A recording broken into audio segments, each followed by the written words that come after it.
Welcome back. Part 3 of Combe TV live from the Media Day here at Castle Combe. It's that starter pistol for the 2025 season.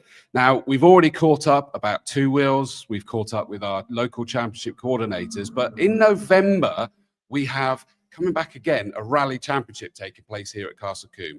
We've had rally day and all sorts of things like that taking place. But last year was the first time we've had it as a championship. I missed it annoyingly, but I believe I'm here to actually part of the commentary team for it, which I'm super excited about because it is epic around here, apparently. I don't need to rely on me to tell you all about this. We're going to talk about that and loads of other things beside it with Bath Motor Club, who run that one as well. So I've got a real motley crew that are here with me. I think that's what we agreed on calling you, wasn't it? Yeah. That's a polite version. It is, yeah. So first up, we've got Dave Whittock. That's right. You are the... Well, I'm actually the organizer of the stage rally, but I'm chairman of the club as well. Busy then. Could be. Well, yeah. Yeah. So we've got Dave, and then we've got another Dave. Dave, and my name's Dave Appleby. I'm the main sponsor for the rally again this year. So that's Dave Appleby Engineering, Yes. so DAE. And Yeah. where the DA's from, Chris. Yeah. That's it. So long association with Bath Motor Club.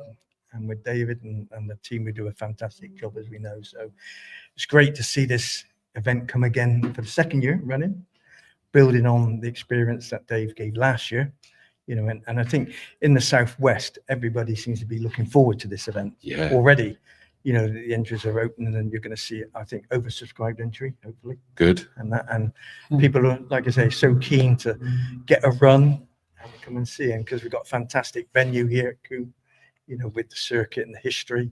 So, yeah, it's going to be a really, really special event this year, I think. And with the knowledge of David and his team, it's going to be really good. It really is. I genuinely can't wait. I'm definitely going to be crazy busy that one because I'll be here part of the commentary team, as I told you, and then I'll be hightailing it to host the Castle Combe Racing Club Awards night in the evening in my dicky bow and everything. I've got to make sure I don't get my outfits mixed up. And then we've got another sponsor sat next to you. Matt Baker from, as it says there, Yellow Box Embroidery, etc. Yes, no, it's I feel quite humbled to be sat here next to these two Davids. They a long time ago, when I was 17 or 18, I used to spend most of my evenings either in the lanes or in the forests watching these guys perform, as with Dave co-driving for Pear, and with Mr. Appleby, David looking after Smaller level than David at international level. David's We international just need level. to annoy the locals. Yeah. So it's fantastic to be able to support in a small way the hard work that Dave Whittock has put in to organise this fantastic event. And Dave approached me last year for Yellow Box and for Jack, my son, who's the MD, to help. And we attended, and we had a thoroughly great time. It was very, very well organised, and it was fantastic for Mr. Appleby, David, to be the main sponsor with DAE Engineering. So Yellow Box brings value to the event, which is great, and it brings value to our business. And we hope in our small contribution that it's going to be another successful event, which I know it will be. Yeah, of course. And we're supporting it again, which is great. That's brilliant news. Well, welcome on board, I guess, is the best thing Absolutely, to say that. Yeah, thank you. If I can then ask you to pass the microphone down, because we got Bob Jordan, president of Bath Motor Club.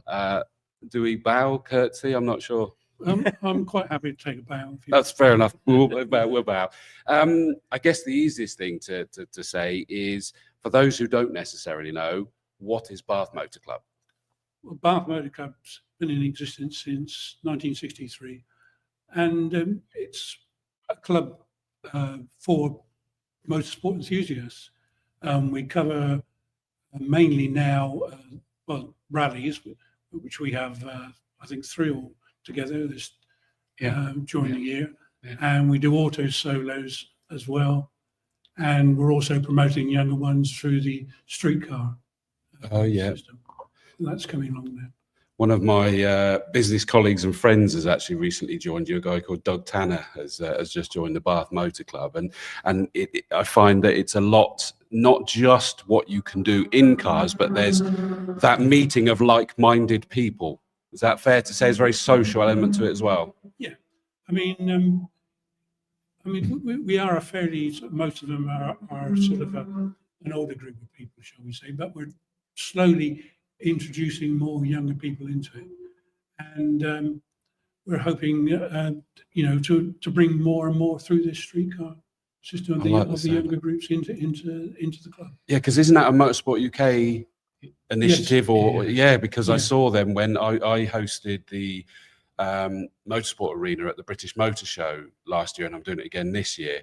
And Motorsport UK that were there with one of their minis and talking about the streetcar and things. And I have to say, the biggest one for me is that realised that I'd underestimated Auto Solo.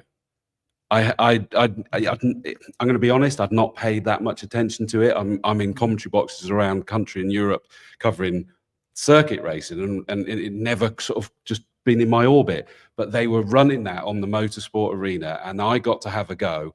Oh my word, it is brilliant. I did not know you could have as much fun in first gear.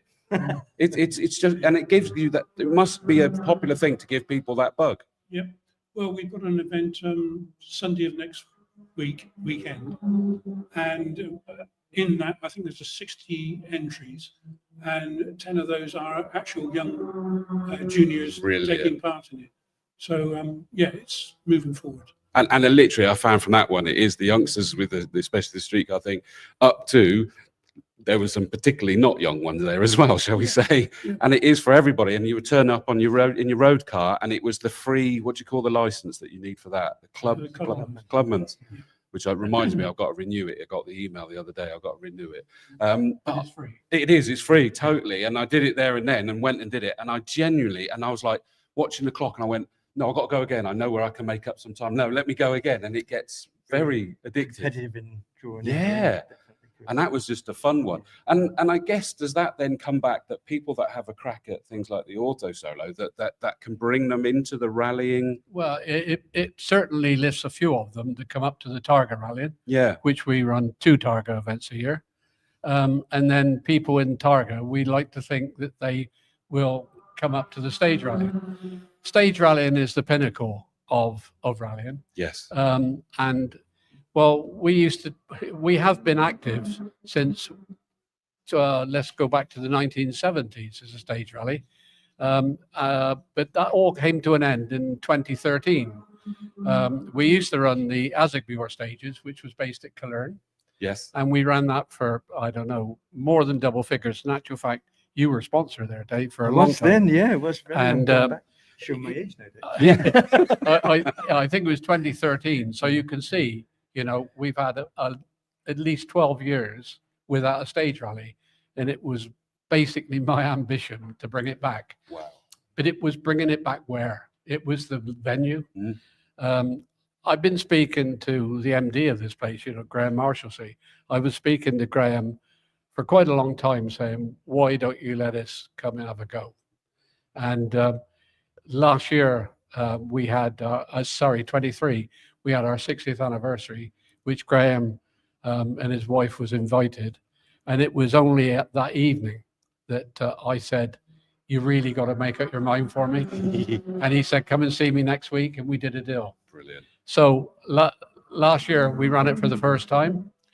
We ran it as a 2-day event because the venue was already booked for Rally Day, which was cancelled. It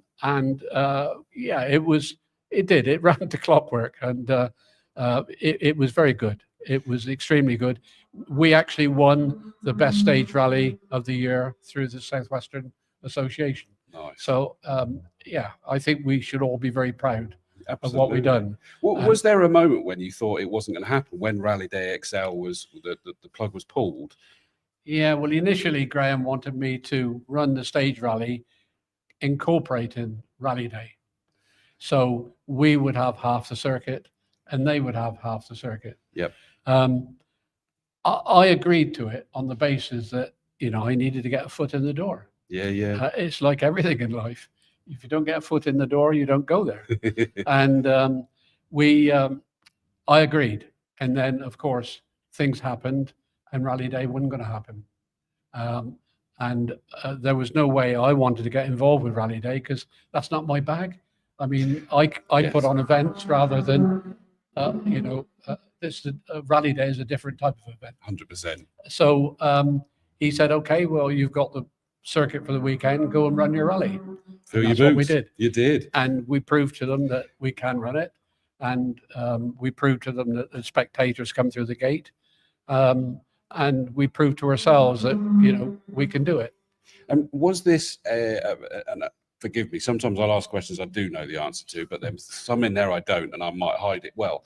But was it a championship round? It was part of 3 championships. It was part of the ASWMC, which is the Southwestern Association, the Central Southern Association, and also the Cotswold Association. Okay. So it was 3 local. Yeah. And we filled our 70 entries. We had reserves. Wow. So this year I'm going to change it from a 2-day event to a 1-day event. Yep. Simply because as it's November and it gets dark at 4 o'clock, it means that if I do all the scrutineering, the noise, the documentation, everything we need to do prior to the event on the Friday, in the afternoon of the Friday, then Saturday morning we can start at 9 o'clock. Mm-hmm. We can run 8 stages exactly as we ran the year before, which gives them a total of just over 40 miles of stages. Because every stage is around about 5 miles here. Yeah. On a lap basis, because we will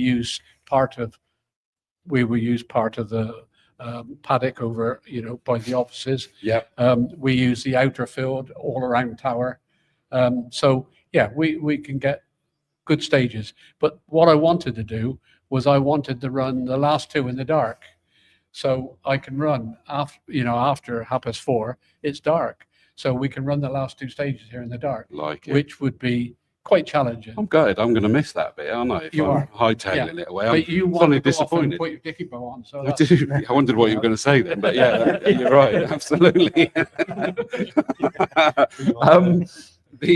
What interests me is that some of the names that you attracted as well last year. I mean, I believe that Michael Igo was here. yeah. Now I know him originally from the British GT scene, commentating on in some very fast GT cars, and I know he switched to rallying and suddenly found he was blooming good at that as well.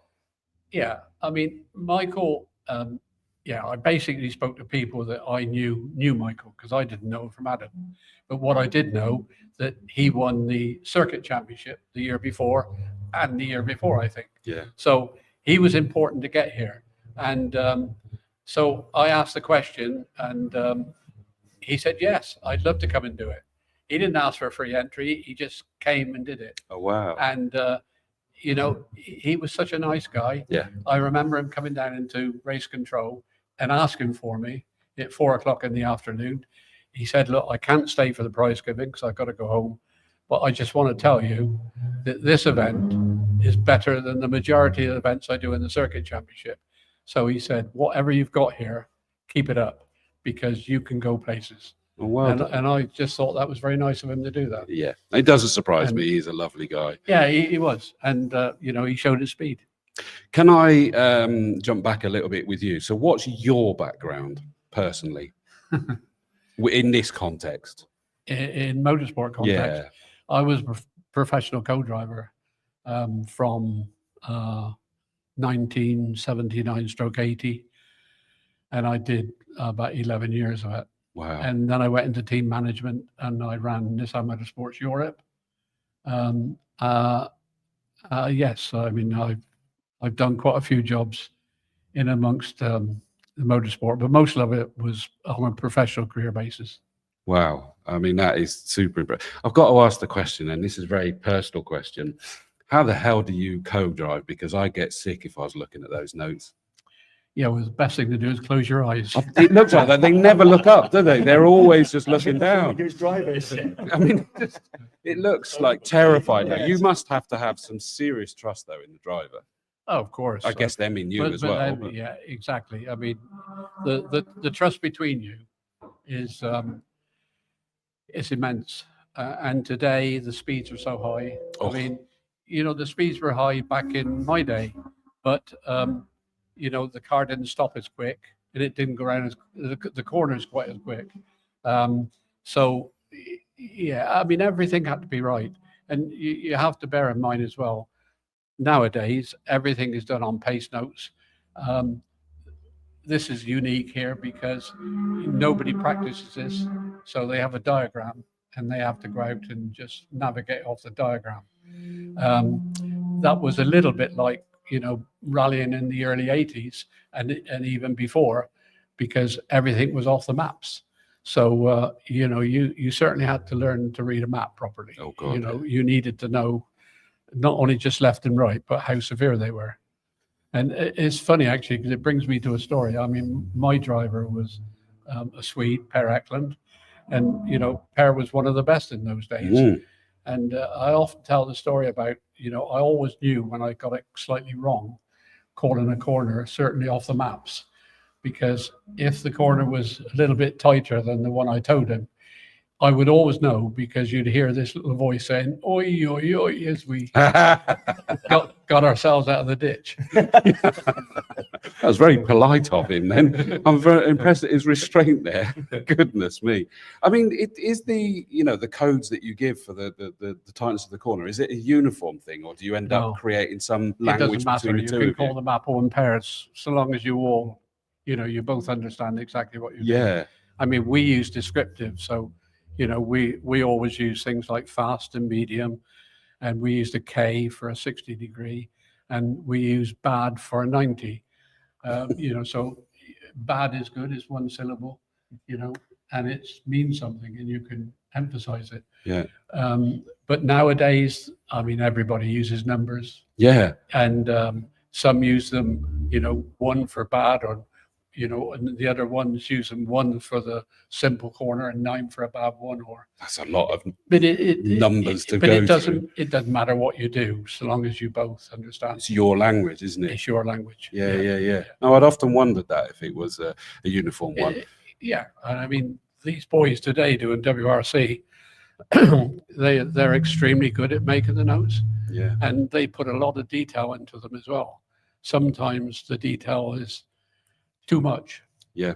But you know, you wonder how the computer can actually take it in and turn it into two legs, because that's what's happening, isn't it? It's a hand on the steering wheel and these 2 feet. And but yeah, it's very interesting. Before I move on from you, and I will come back and talk about the layout toward the latter part, but still taking entries for it. Well, we will take entries. I mean, entries won't open until, Yeah, you know, suppose early they're autumn. very early, aren't they? Yeah, but okay. Where do they go for this? So if they're going to enter? oh around that well, time? I mean, entries will go online nationally. Really, Yeah. they will be on our website, the club's website. Okay. The regulations will be on there, so entries will be entry list will be open, and yeah, but you know, it will be known nationally. Fine. Yeah. And spectators can come and watch as well. Yeah, they can, and Castle Combe is dealing with all that. So I don't really want to bother with the, you know, it's a lot of hassle. But still, we want to encourage. Come But and we watch. have to encourage. Yeah.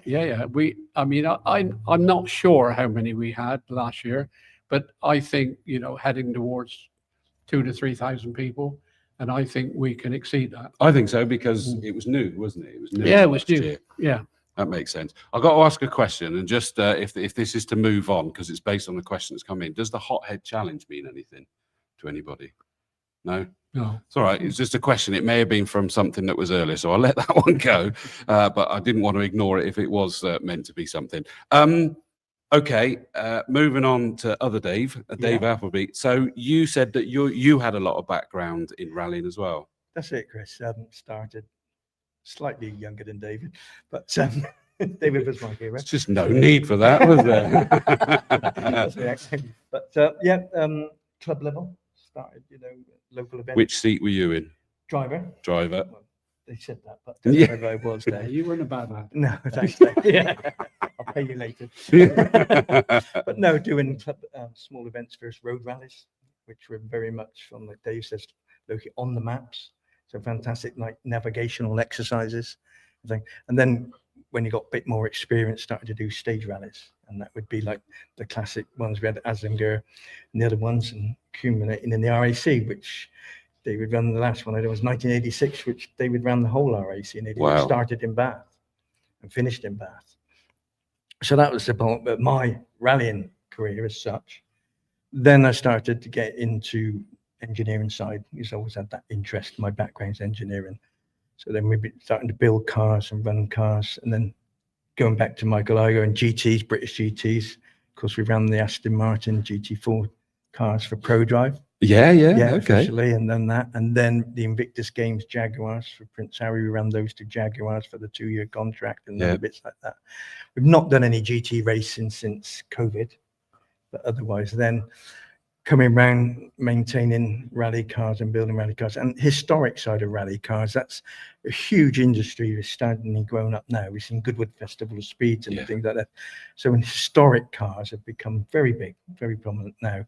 So we've started to redo recreations of the Group 4 Triumph DR7 V8s. Yes, which is here. Yep, we've got one on show today, but that ran in the British Championship last year, which we won the FI class with a young Mr. Mark Higgins, who people might know through being 3 times British champion. Also, he's the Bond stunt driver. And also, if ever people get a chance to look on YouTube, Mark's trip around the Isle of Man TT circuit in a Subaru. Oh my word. Yeah, which is well worth watching because it's quite. So what was his name again? Mark Higgins. Mark Higgins. Okay. Yeah, so Mark's been driving the Triumph for us this year, last year. Wouldn't he didn't he actually beat the 100-mile-an-hour lap record? Yeah, he did, Dave. That's on it. the Isle of Man I in a think- car. In a car, 126, I think it was. Yeah, it wasn't was. Yeah. So that was virtually as quick as the bikes at the time. That's I incredible. think now the record's at 131 for bikes, Yeah, something yeah. like that. But phenomenal to watch in a road car around the TT course. So people get a chance to watch that. It's well worth watching. Very educational. So that was my sort of background. And then, if we can support Bath Motor Club, which we have done for many decades, really, like Dave said, going back to Aslinger stages, and we're keen to do that, get involved in some way. I haven't got the knowledge that David has for running events. And like you said, first time we ran the event last year, it became the best event in the Southwest in year 1. So that's something to be really, really proud of. Yeah. And Bath Motor Club, with the people, the officials we got there. So it's great to see that, and it's great to be associated with that, with the team. Yeah. For us, And where are you based? We're in Wellington, Somerset. Okay. But- Yeah. Local lad, used to be. Yeah. That's Still, I got local banished enough. to Somerset. Yeah. My parents have retired down there as well. So But yeah. the children were all born in Malmesbury, so very local. And I used to race here at Castle Combe and with the 6R4, which I raced, and then I brought a Jaguar Le Mans car here, back with Howard and all that. And I had the like record round here before the circuit, 52 seconds, something, 52.6. Back with a 1100 horsepower Jaguar Le Mans car, which was quite exciting to drive and to run. But that was good fun. Sounds good, and that's good to see that passion as well as the brains that we're still keeping people like that involved. I forget who it was I was speaking to in the engineering world. We got a real problem at the moment with attracting youngsters into engineering, don't Yes. we? Exactly. And some conversation come up at Gaydon the other week. We had a meeting of historic people and other stuff, and everybody was saying trying to get young people involved in engineering. How do we incentivize people to come and do the nuts and bolts of things? And I think that's across the whole industry, I say. So how do we get people involved not only in motorsport but in engineering? Yeah, because it's been my life and my passion. And then when you get people involved in it, they seem to do latch on to it, but it's getting that initial spark. Well, they reckon that the one of the big problems is that they assume that everything is all these, modern day electric cars, plug a laptop in. It's like, no, there's still a massive. Exactly. Still need a lot of mechanical engineering. Especially as you said, because it's not just rallying, historic cars, which of course, what upsets me is what's classed as historic. I still think are modern. You go through that change, don't you? Where you go, no, that's not. Oh, it is, isn't it? Yeah. But it is huge in motorsport, on the road. I mean, it's the TV programs that are on all the time about restoring or selling, and I think because people go back to a time when there was passion for older cars and nostalgia and everything else. Like, well, the modern car now, electronic car, is slightly benign, and it's not that DNA into it as much as it was in the older cars. But you see a lovely old E-Type still, and it still is a fantastic looking piece of kit and engineering. Yeah. And to think how it was made without all the CNC machines that we got nowadays and other equipment we got now, you know, it's all hand built. A lot of stuff was handmade. Those skills, have we lost them? Probably to a certain extent, but no, historic cars have a great meaning. Look at the success of Goodwood. Yes. Totally Well, every year. and even locally here at Castle Combe, the Autumn Classic every year, Yeah, you know, nice. we won an award with that, a national award with that. Was it last year or year before? I've lost track now. And it's massive. The crowd is massive. The entry is massive, and it's a real passion. So yeah, we need to attract more youngsters somehow, don't we, into that. Fingers crossed. There is a bit of a problem with motorsport as well as like Monopoly, where you need money to play the game. That is a sad fact to a certain extent, but with the initiatives being given by the MSA and the clubman license, which is free, and other incentives to hopefully get people in. But it is a sad fact in our game that as we get up the ladder, the costs do end up being like a square rule. You know, if you want to go to the next stage, it does involve a lot of costs, and that's the trouble. Then there isn't the sponsorship around that there used to be 40 years ago, 30 years ago, Dave, when it went. Companies haven't got a lot of spare cash now. You can go to an oil company and get free product and oils, but when you need hard cash, that is very difficult to find. And I think that has been a lot of the restrictive problems we have with motorsport, rallying and racing. For me, though, I think there's an education on that sponsorship thing, is that people kind of all too readily go, oh, I'll put a sticker of your company name on my car if you help me go and have fun. I mean, I'm paraphrasing because that's what it comes across as. True. Whereas if you're actually talking about it as a business partnership and there's the two-way, I mean, I can pretty much, I think, bring you in, Matt, as a sponsor as well, is that it's a bigger picture, isn't it? It's not that, oh, there it was, there's my sticker. You've got to be able to make this a two-way relationship.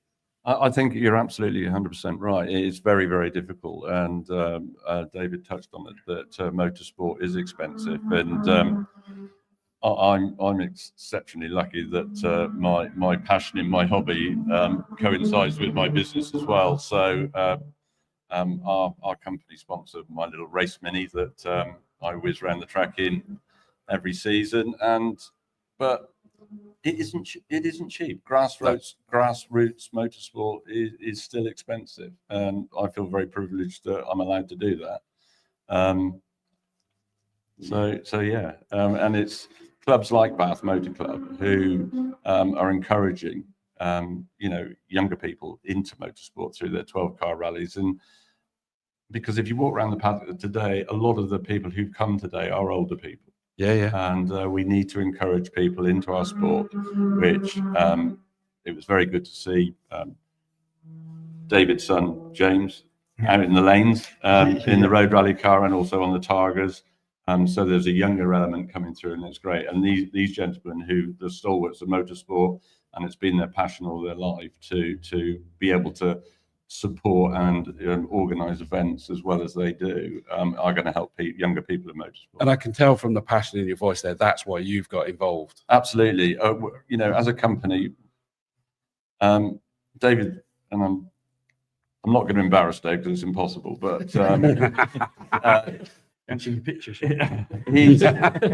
I met David through Bath Car Club, and didn't know anything about David. Well, I did, because I used to watch him when I was a kid in the forest in the middle of the night when he was whizzing around. But he's a great organizer. He's got great passion, great drive, and the same with David. David's company, DAE Engineering, is synonymous with quality, top engineering, been involved, as David previously said, with ProDrive and the Metro 6R4 project, and is still involved in motorsport. And so why wouldn't we, Yellow Box as a company, want to be involved with two great people? And it's proven exactly right. Successful events, successful car clubs, and it's nice to be a part of it. Fellow petrol heads all together, I think, is a fair comment. Yeah, it's very biased, aren't we? I mean, the level of professionalism and the level of safety we have to put into the organisation. To be honest, it would be very difficult without the support of these two, it would be, we would have to run at a loss every time, and you cannot do that these days. No. Everything is so expensive, and I'm really sort of indebted to them both, because I know without it, it would be a struggle. Yeah. It probably wouldn't happen. It probably many wouldn't years, happen. would it? Because That's right. everything's going up. And I That's guess right. the problem, the frustrating thing there is that all of that organisation behind the scenes, those watching in particular can take it for granted, which is also a compliment, because that means it's gone well. They only notice it when it's gone wrong. Yeah, yeah. But there's quite a few of us actually put 8-9 months work into it, Yeah, I can believe it. Genuinely, I can All believe unpaid that. as well. all unpaid. Yeah.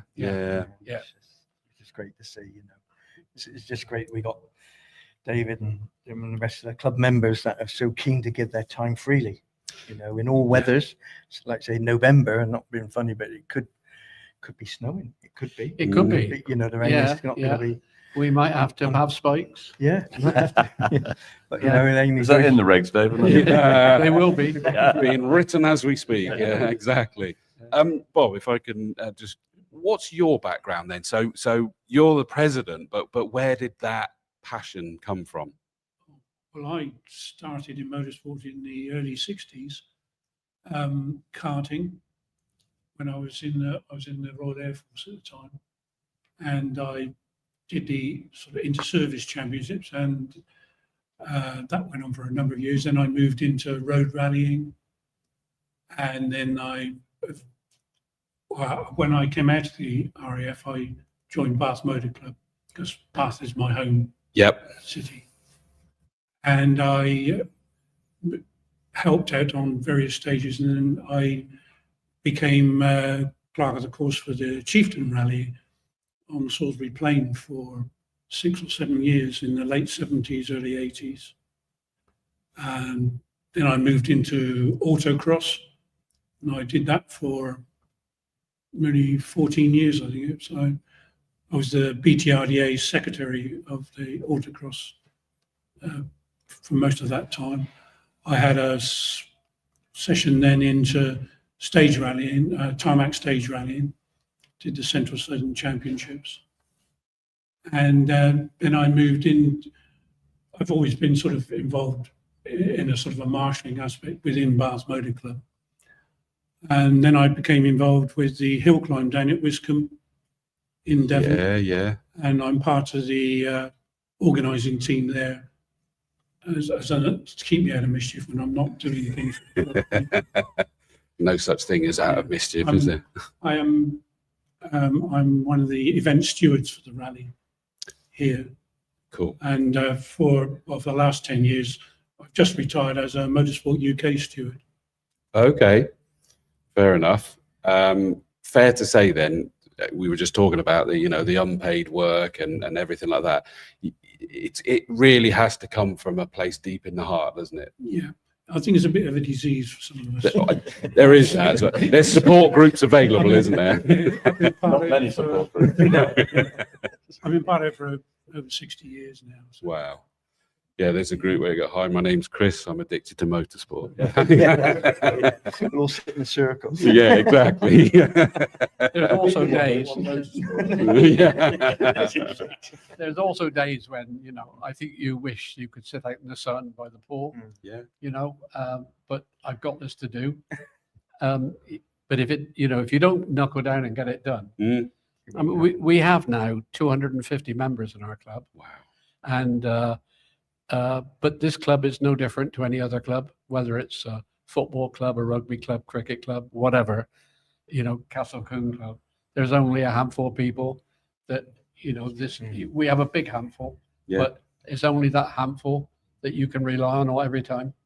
Because nowadays, because of just the way we are online all the time now, social media, it means that the majority of our members don't live anywhere near here. Yeah. They live all over the place. Everyone just keeps getting on camera now, don't they? Oh, hang on.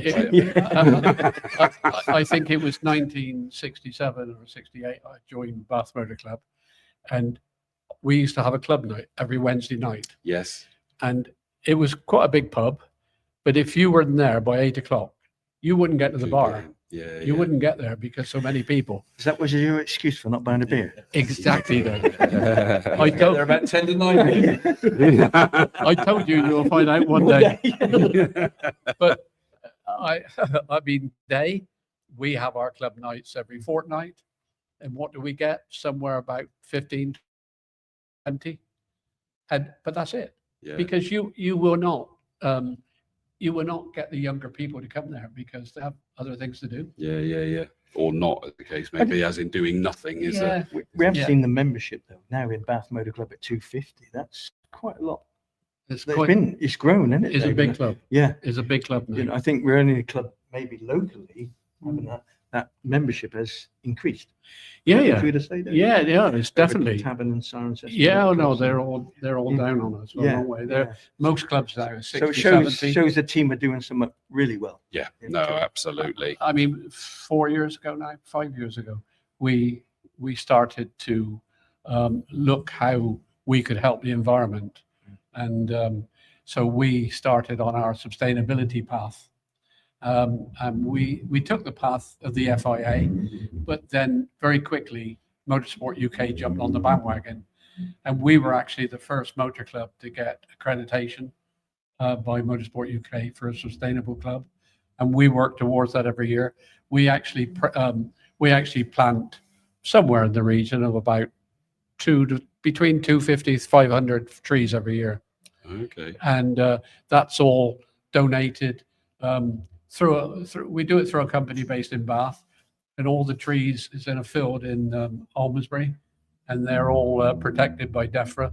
They cannot be touched for 40 years. So hopefully what we're doing is, we're doing something. And sorry to interrupt, Dave, but I think from Yellowbox's point of view, it was also an important part from our DNA that to be sustainably responsible is something where we respected Dave and Bath Motor Club's sustainability program. Yeah. And was quite a key part for us to then become Conscientious, seeing that Absolutely, conscientious attitude. Yeah. So it's taking motorsport through to the next 10 or 20 years, isn't it? And it's a part that we all need to wake up and look at. And Yeah, it's for so sure. important. Otherwise, we will lose our sport if we're not careful. Sustainable fuels now. We get Sustainable yes. fuels, yeah. more and more into that. You know, landowners was the biggest problem because, this is special because this is all about motor racing at Castle Combe. But when you go off to estates or, like every year we use Chilton Park at Malmesbury. Yeah. These people, they care about it. They care about what we do because, we do leave damage. Of course we do. You run 80 cars over a gravel road and you leave damage. Yeah. But yes, we really had to think about it. We had to do something about it. And now when you go to landowners and you can actually show them what you do, show them what you've done, and show them what the future is going to be. Not that you're just going to rock up, have your fun, disappear, and leave mayhem. We're a behind responsible bunch. Yeah, absolutely. And that helps. Absolutely. Yeah. So I think we're going in the right direction. We just need now more younger people to come because we're all getting older. Well, on that basis, then, someone watching this and they're going, "It sounds fun. What on earth do I do next? What do I do first?" Well, first of all, go on the website, bathmotorclub.co.uk, and you can see all about us. You can see what we do. You can see how you join. You can see where we are every fortnight, and come and join us. Come and have a chat to us. And if you're local today, come on the stand and have a chat. We're not Rottweilers. We could actually. Well, We're they were quite saying nice different guys. about you earlier, Dave. I know, But, but you caught me on a nice day. well, today. exactly. Yeah. It's There's- also a good thing, Chris, is the membership. We get invited in for other club putting on events. Yes. Yeah. like our social secretary Elaine, they go next week. She's up in Cumbria, in Carlisle, going all over the country, helping run events, being involved in events, and doing that. So it's a great sort of participant across the whole country. So we've got Bath Motor Club here, but we help out a lot with this and other motor clubs, and they help us. Yes. So David, coming to our event in November, we probably call on Tavern and Cirencester Club to help. Oh, Dave. Many. Yeah. Yeah, I suppose maybe we call on maybe 20, 25 different clubs. Wow. Yeah, Which is yeah. great, you know, and people that, again, similar to us, got the passion and the experience to come and help us. So it's put not on our event. isolated. It's just a local representation, local group that then can expand out. So they can go and find out information. And I always get these two mixed up: auto solo, auto test. They're very different things. Well, we don't run an auto test. That's the one in that weird and wonderful Caterham looking. Yeah, shop, isn't it? Two handbrakes. That's the I mean, one. although the auto solo is the modern one, I always think it's for the older person because you've got to turn your neck and see where you're going backwards. No, exactly. Exactly. You can't do that now. But I found it intriguing though to do this auto solo, and it was road going cars. That you get there. I mean, some people do start trying to do different things with their cars, but you're against the clock, you're against yourself. And it's incredibly fun. And you even on the tight, windy circuit, I call it almost a mini rally circuit. I know you'll probably hate me for saying that, but it's true. And you then start getting competitive. Now, for me, I would encourage anybody to go and do that. Is that, you know, if you've got a road car that would be suitable, if you want to get something cheap, I mean, we were seeing things like MX-5s, Nissan Micras were going well, and things like that. MGs, the old yes, MGs, absolutely.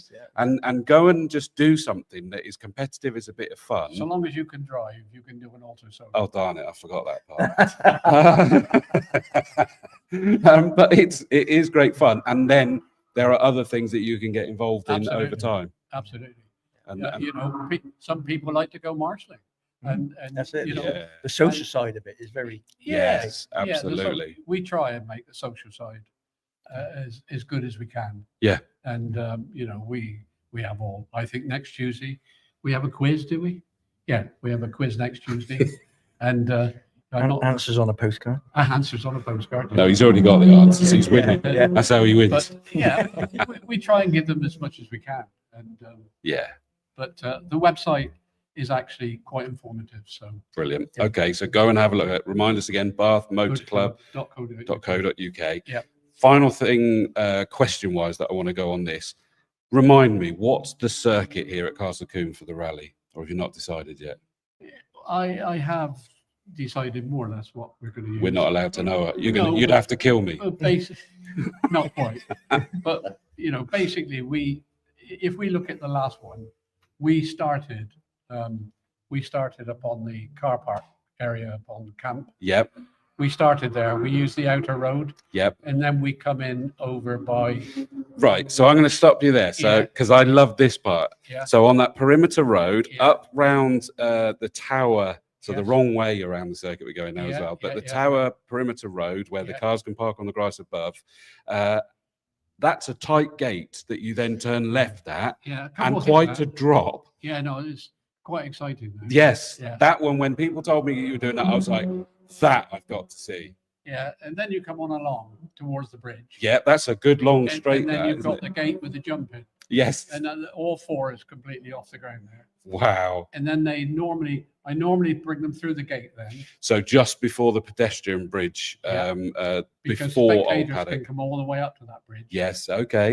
Up on the high bank. So we can take them out, we can take them right or left. Yep. And normally I run, 4 stages one way, 4 stages the other. So we do a split. And that's onto the circuit by that point, isn't it? And we use the pit lane. Yep. And normally we will either start or finish up by the offices around the scrutineering area. So brilliant. That's what we utilize. And that allows spectators in at quarry, in at camp, and they can go all the way along to is that the Avon Bridge along there?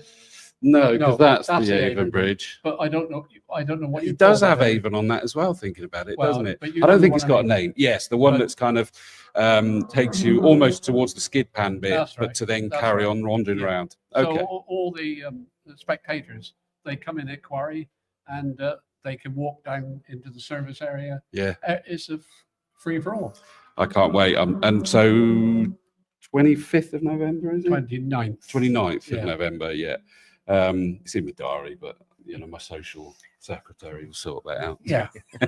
And get down here, come and watch it. I'd like thank you for asking me to come on the comms. I'm so excited, as you can probably tell, because it just sounds like an epic event without question. Right, I'm going to wrap this up with something a bit more personal, quick fire. I want you to be able to tell me your favorite rally car to watch, your favorite rally car that you either have driven or wish you could drive. Lancia 037. Good choice. And I've never managed to get into one, but I would have loved to have done a rally in that. Really? Mm.